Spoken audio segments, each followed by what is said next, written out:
জাহান্নামীরা সেদিন চিৎকার করবে, বলবে ক্বালু লাম নাকু মিনাল মুসাল্লিন, আল্লাহ আমরা মুসল্লি ছিলাম না, নামাজি ছিলাম না। মসজিদের হুজুর কত ভাবে বুঝিয়েছে, ভাই নামাজে পড়েন, নামাজি হয়ে যান। তাবলীগের লোকগুলো কত ভাবে বুঝিয়েছে, আল্লাহর বড় বড় বুজুর্গরা মাহফিলে কত ভাবে বুঝিয়েছে, তারপরেও আমরা নামাজি হতে পারি নাই। ও বাবা, আল্লাহ কোরআনের মধ্যে বলেন, ইয়া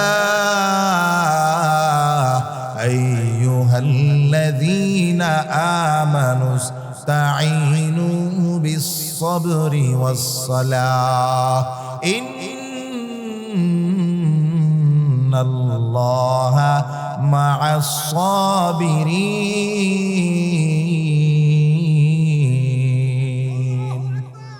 আল্লাহ রাব্বুল আলামিন বলে, গোলাম দুনিয়ার জমিনে অভাবে পড়েছ, দুনিয়ার জমিনে রিজিকের প্রয়োজন, দুনিয়ার জমিনে অসুস্থ আছো, সুস্থতার প্রয়োজন, টাকার অভাব, দুনিয়ার জমিনে চাকরি হয় না, বিদেশের লাইন দিয়েছ হয় না, ব্যবসায় সফল হতে পারো না, চাকরিতে ভালো বেতন পাও না, বিবি বাচ্চা কথা শোনে না, সন্তান দুনিয়ার জমিনে হচ্ছে না, তোমার সন্তানের বিবাহ হচ্ছে না।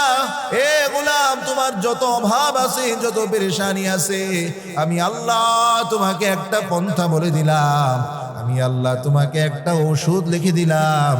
ইস্তাঈনু বিস-সাবরি ওয়াস-সালাহ, নামাজের মাধ্যমে আমি আল্লাহর কাছে সাহায্য চাও, আমি আল্লাহ ওয়াদা দিলাম, আমি আল্লাহ সব তোমার হাজত পুরা করে দিব। নামাজের মাধ্যমে যদি কেউ চাইতে পারে, আল্লাহ তাআলা ফিরায় না। হাজার হাজার ঘটনা আছে, হাজার হাজার গল্প আছে, নামাজের মাধ্যমে বান্দা আল্লাহর কাছে চাইছে, আল্লাহ পুরা করে দিয়েছে। ছোট্ট একটা ঘটনা সাহাবীর শোনা যায়।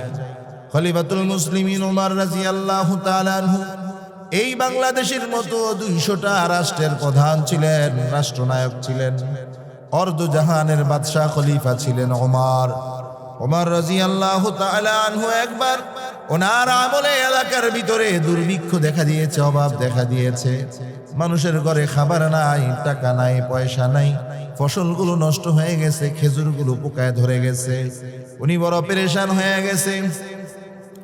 আহারে, এই মুসিবত থেকে কিভাবে আমি হেফাজত পাবো, কিভাবে আমি রক্ষা পাবো, পেরেশান হয়ে উনি সাহাবায়ে কেরামদেরকে নিয়ে পরামর্শে বসছে।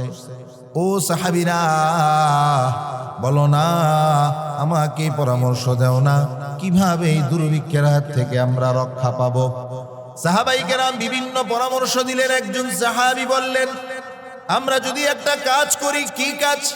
যেই এলাকাগুলোতে খাবারের ভালো ব্যবস্থা আছে, আপনারা আওতাধীন যেই রাষ্ট্রগুলোর ভিতরে ভালো ভালো রিজিক আছে, ভালো ভালো ফসল আছে, ওই এলাকাগুলোকে, ওই এলাকা থেকে যদি আমরা কালেকশন করে, আমরা যদি উঠাইয়া অভাবগ্রস্ত এলাকায় দান করি, বিলীন করি, আমরা যদি ত্রাণ দিয়ে দেই, তাহলে আমাদের অভাব দূর হয়ে যাবে, পেরেশানিও দূর হয়ে যাবে।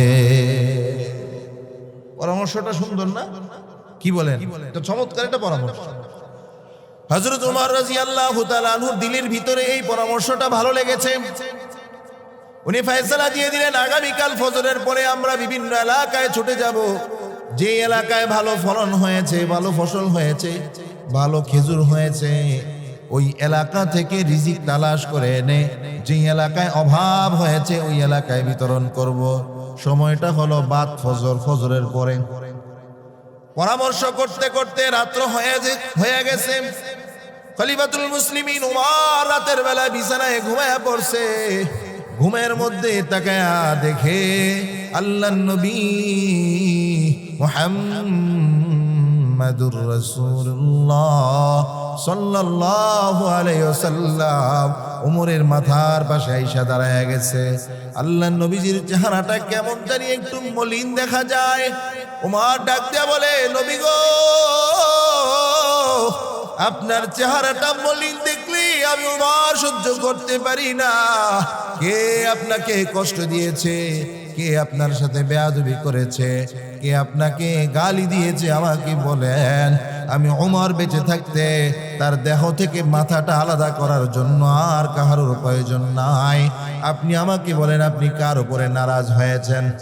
আল্লাহর নবী বলে, ওমর, আমি তো তোমার উপরে নারাজ হয়েছি। আল্লাহু আকবার বলেন। উমর রাদিয়াল্লাহু তাআলা নূর পেরেশানি শুরু হয়ে গেছে, উনি हैरान হয়ে গেছে, চিৎকার করে বলে নবী গো, জানি না কি করে ফেলেছি, আপনি আমার উপরে নারাজ হয়ে গেছেন। আল্লাহর নবী বলে, উমর, আমি নবী কি তোমাদেরকে নামাজ শিখাই নাই? আমি তোমাদেরকে কি নামাজের আমল বলে দেই নাই? এ উমর, তোমার জমানার ভিতরে দুর্ভিক্ষ দিয়েছে, দেখা দিয়েছে। আল্লাহ তো কোরআনুল কারীমের ভিতরে বলেছেন, ওয়ামুর আহলাকা বিসসালাতি ওয়াসতাবির আলাইহা লা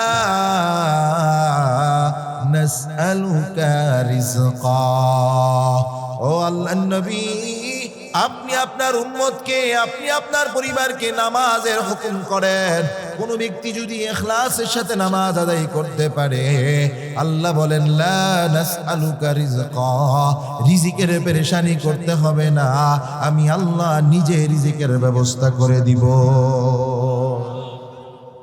নামাজ পড়লে রিজিকের ব্যবস্থা করে দেয় কে? আল্লাহ নবী এবার চিৎকার করে বলে, ওমর, আমি কি তোমাদেরকে নামাজ শিখাই নাই? আমি কি তোমাদেরকে নামাজের আমল বলি নাই? কেন নামাজে দাঁড়ায়া গেলা না? কেন আল্লাহর কাছে নামাজের মাধ্যমে সাহায্য চাইলা না? আল্লাহ তো বলেছেন, ইস্তাঈনু বিসসাবরি ওয়াসসালাহ, নামাজের মাধ্যমে আমি আল্লাহর কাছে সাহায্য চারে গোলাম, একবার চাই দেখ না গোলাম, আমি আল্লাহ কোথা থেকে কিভাবে রিজিক দেব কল্পনাও করতে পারবা না। মাঝখানে একটা কথা মনে পড়ছে, আল্লাহ নবীর জমানায় হযরত আবু মুসা আশআরী রাদিয়াল্লাহু তাআলা আনহু লম্বা সফর করে মদিনা এলাকায় প্রবেশ করেছে। ওনাদের সাথে যে খাবার ছিল, খাবারগুলো নষ্ট হয়ে গেছে, শেষ হয়ে গেছে।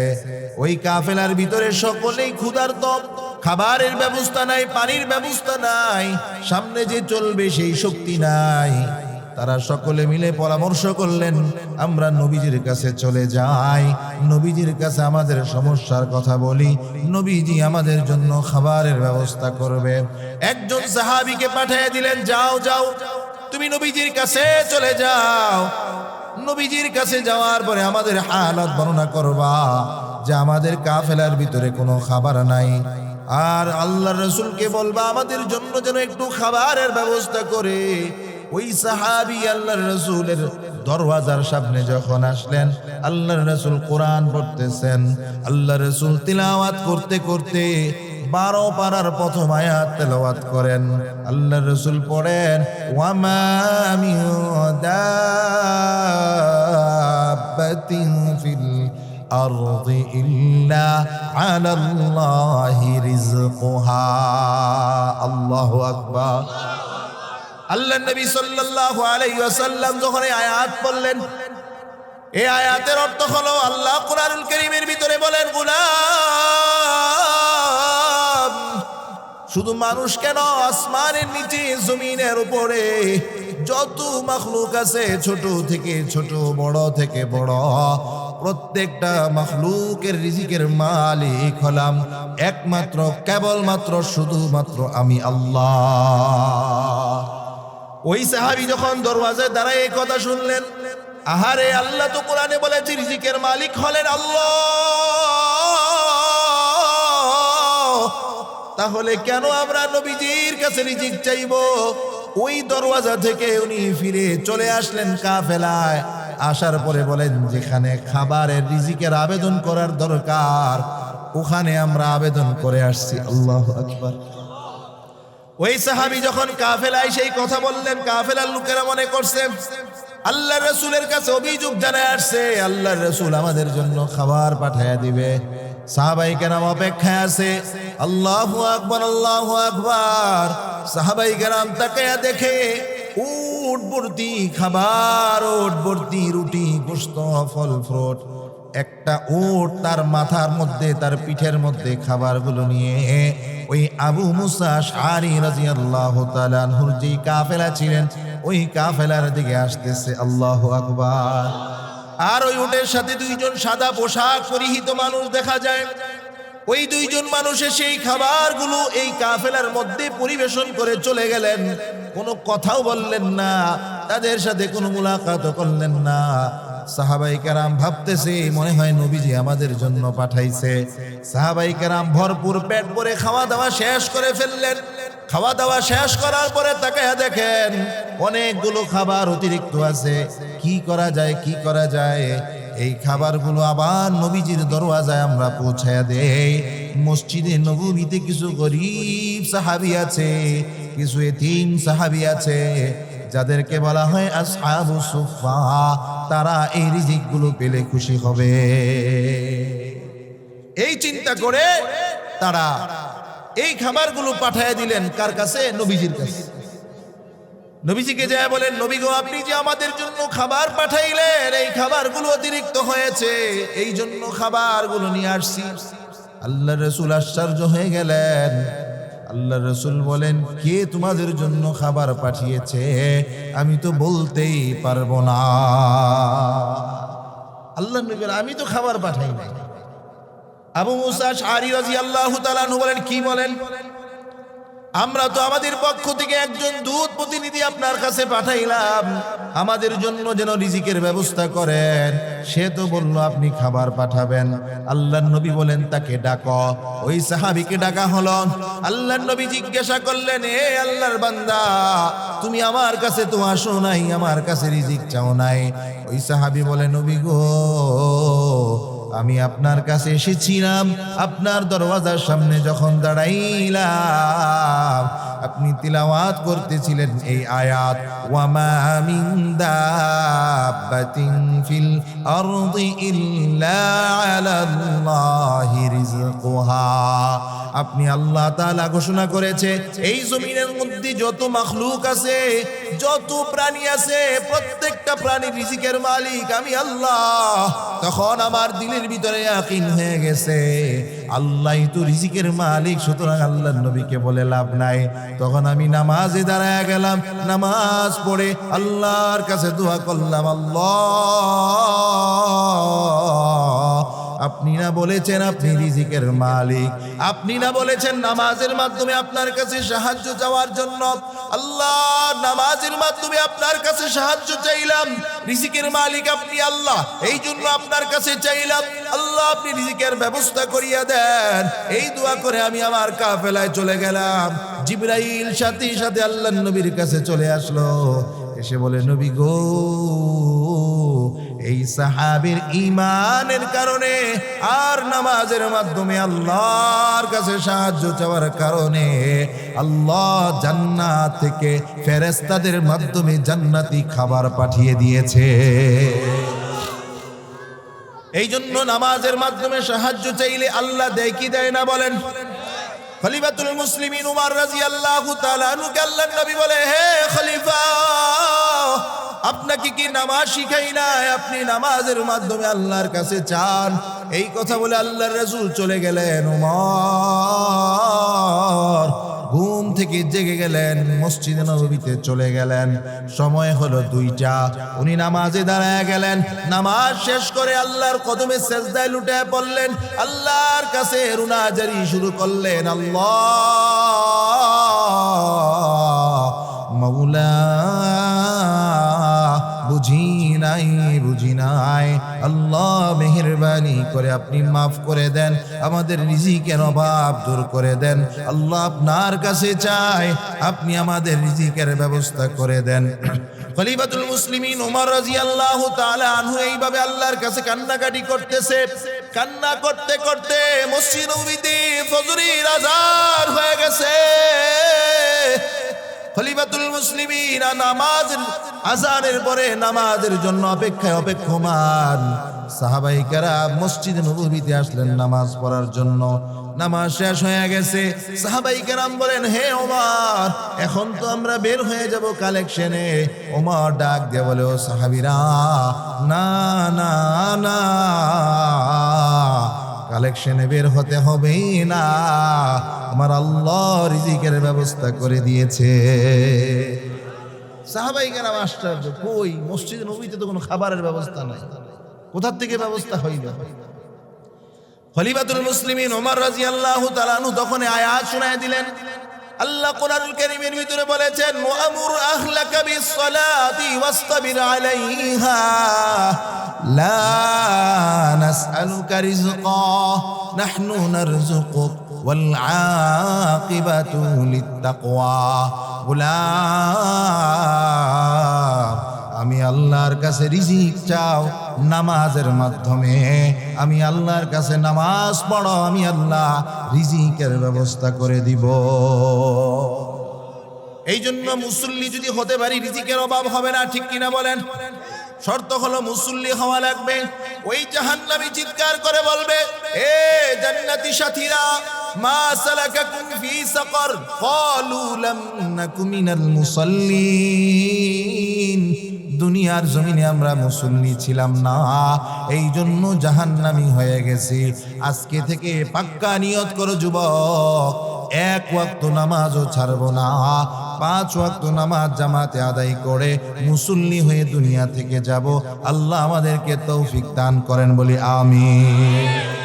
জাহান্নামীরা 2 নাম্বার জবাব দিবে, লাম নাকু মিনাল মুসাল্লিন ওয়া লাম নাকু নুতঈমুল মিসকিন। 1 নাম্বার হলো মুসল্লি ছিলাম না, 2 নাম্বার হলো মিসকিনকে খাবার দেই নাই, গরিবের পাশে দাঁড়াই নাই, অসহায় মানুষের পাশে দাঁড়াই নাই, বিপদগ্রস্ত মানুষের পাশে দাঁড়াই নাই, অভাবীর পাশে দাঁড়াই নাই। এই জন্য আজকে আমি জাহান্নামী হয়ে গেলাম। নবীজি সাল্লাল্লাহু আলাইহি ওয়াসাল্লামের জীবনী পড়েন, আবু বকরের জীবনী পড়েন, ওসমানের জীবনী পড়েন, এত পরিমাণ মানুষের পাশে দাঁড়িয়েছে। আল্লাহ কোরআনুল কারীমের ভিতরে তাদের ব্যাপারে সুসংবাদ দিয়েছে, ওয়া কুন্না নুতঈমুল মিসকিন। আল্লাহ তাআলা কোরআনুল কারীমের ভিতরে বলেন, সাহাবায়ে কেরামের আদত ছিল এমন, ইন্নামা নুতঈমুকুম লিওয়াজহিল্লাহ লা নুরিদু মিনকুম জাযাআন ওয়ালা শুকুরা। সাহাবায়ে কেরাম গরিবকে খাওয়াইতেন বিনা স্বার্থে, একটা ধন্যবাদ দিবে, শুকরিয়া আদায় করবে, এই আশাও করতেন না। আমরা তো গরিবকে দান করার আগে বলি, তোমার 1 পট চাল দেবো, আমার ঘরটা একটু ঝাড়ু দিয়া দাও, ঠিক কিনা বলেন? তোমার একবেলা খাবার খাওয়ামু, আমার পাউডার একটু টিপা দাও, ঠিক না বেঠিক? স্বার্থ ছাড়া আমরা দানও করতে চাই না, মসজিদেও দান করি না। হুজুর আমার নামটা বলো, ভালো করে নিল না কে? আমার জন্য দোয়া করলো না কে? আমার নামটা বড় করে বললো না কেন? অথচ দানের নিয়ম হলো এমন ভাবে দান করো, ডান হাত দান করবে, বাম হাত বুঝতে পারবে না। হ্যাঁ, প্রকাশ্যেও দান করা যায়, কারণ উৎসাহের জন্য, মানুষকে অনুপ্রেরণা যোগানোর জন্য প্রকাশ্যেও সাহাবায়ে কেরাম দান করেছে। এই জন্য দান করতে হবে, দানের বিকল্প কোনো কিছু নাই। এই দানের দ্বারা কি ফায়দা হবে হুজুর, কি উপকার হবে? ছোট্ট একটা উপকারের কথা বলেই আমি আমার আলোচনা শেষ করে দেব। আল্লাহর রাসূল হাদিসের মধ্যে বলেন, আস-সাদাকাতু তুতফিউল বালা। দান সাদাকার দ্বারা আল্লাহ তাআলা বালা মুসিবত থেকে বান্দাকে হেফাজত করে। আমরা তো অসুস্থ হয়ে গেলে ডাক্তারের কাছে যাই, ডাক্তার আমাদের কাছ থেকে ভিজিট নেয় 1000 2000 টাকা, পরীক্ষা নিরীক্ষা নেয় 3 4 5 হাজার টাকা, ঔষধের খরচ দেয়। আমি যদি জিজ্ঞাসা করি, বাবা কেন আপনি এতগুলা টাকা দিলেন? ডাক্তারকেও দিলেন, পরীক্ষার জন্য দিলেন, ঔষধের জন্য দিলেন, তারপরও গ্যারান্টি নাই আপনি যে সুস্থ হতে পারবেন। এত টাকা কেন দিলেন? আপনি বলবেন, হুজুর সুস্থ হওয়ার জন্য দিয়েছি, বিপদ থেকে বাঁচার জন্য দিয়েছি। অথচ আল্লাহর রাসূল যে বলেছেন, আস-সাদাকাতু তুতফিউল বালা, সাদাকার দ্বারা আল্লাহ রাব্বুল আলামিন বালা মুসিবত দূর করে দেয়, অসুখ বিসুখ দূর করে দেয়, বিপদ আপদ দূর করে দেয়। আল্লাহ রাব্বুল আলামিন বান্দাকে কুদরতিভাবে হেফাজত করে। এই কথার উপরে আমল করতে রাজি না। ডাক্তারকে টাকা দিতে রাজি, পরীক্ষায় টাকা দিতে রাজি, ঔষধের টাকা দিতে রাজি, আল্লাহর রাস্তায় দান করতে রাজি না। আমাদের এই ময়দানের ভিতরে এমন অনেক যুবক আছে যার মা নাই, অনেক যুবক আছে বাবা নাই, আছে না নাই বলেন? ও যুবক, যার মা নাই তার চেয়ে বড় এতিম আর কেউ নাই। যার বাবা নাই তার চেয়ে বড় অসহায় আর কেউ নাই। যে বাবা মাকে হাত দ্বারা দাফন করেছে সেই বুঝে বাবা মা হারানোর ব্যথা। আল্লাহ বলে, গোলাম যদি বাবা মা বেঁচে থাকে বাবা মার খেদমত করো, আর যদি বাবা মা বেঁচে না থাকে বাবা মার জন্য দুইটা কাজ করবা। এক নাম্বার হলো বাবা আমার জন্য দোয়া করবা। আল্লাহ কোরআনে শিখিয়ে দিছে, ওয়াখফিদ লাহুমা জানাহাল যুল্লি মিনার রাহমা ওয়া কুর রাব্বিরহামহুমা কামা রাব্বায়ানি সগীরা। রাব্বিরহামহুমা কামা রাব্বায়ানি সগীরা। বাবা মা দুনিয়ার জমিন থেকে চলে গেছে, দুইটা কাজ করো। এক নাম্বার হলো বাবা মার জন্য দোয়া। একটা আমল হলো দোয়া। আপনাদের কষ্ট হইতেছে? আরেকটা শুনবেন।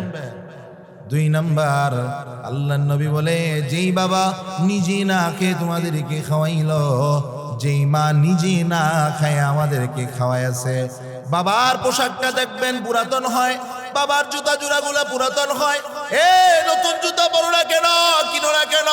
বলে টাকা নাই, সন্তানকে কিনা দিছি। সন্তান বললে আমি খুশি, সন্তান ঈদে আনন্দ করলে আমি আনন্দ। মা বলে আমার সন্তান খাইলে আমি খুশি হয়ে যাই। ও মুসলমান, বাবা মা এত যত্ন করে আমাদেরকে লালন পালন করেছে, আজকে বাবা মা কবরে চলে গেছে। আল্লাহর নবী বলেন, বাবা মা যদি কবরে চলে যায় প্রত্যেকটা সন্তানের দুইটা দায়িত্ব। এক নাম্বার হলো বাবা আমার জন্য দোয়া করা, দুই নাম্বার হলো বাবা আমার জন্য দান করা, সদকায়ে জারিয়া করা। কোন সন্তান যদি বাবার জন্য মার জন্য দান করে, এই দানের কারণে আল্লাহ তার বাবা আমার কবরের আযাব সাথে সাথে মাফ করে দেয়।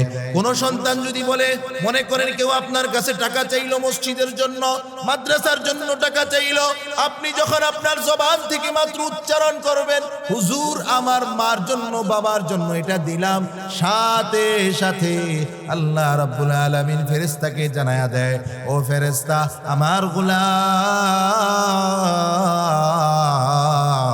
তার বাবা আমার জন্য এটা দিয়েছে, এই উসিলায় তার বাবা আমার কবরের আযাব বন্ধ করে দিয়ে কবরে জান্নাতের ফয়সালা করে দাও।